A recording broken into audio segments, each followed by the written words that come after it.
So, papapalitan naman namin ng gulong yung motor. Dito na rin sa San Pablo.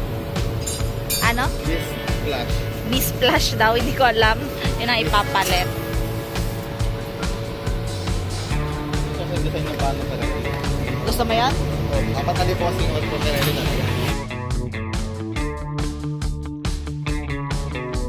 Yung likuran lang muna yung papapalitan namin. O, ayan. Palit-palit. May pa-soft drinks pa. Pa-soft drinks pa sa... Well, madalas naman dito kami nagpapagawa din talaga. So, almost 3 years na yung gulong namin. November 2021. Tapos ngayon ay August 2024. Ngayon lang mapapalitan. Pero yung gamit na gamit kasi talaga siya, parang 2 years. Yung first year niya kasi, hindi siya masyadong gamit. Yan. Natanggal na. Pud-pud na.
Lalaki pa siya.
So, 2,800 nga pala yung nagastos namin. Hindi namin alam if mura ba yon or ganun lang ba talaga yung presyo nun.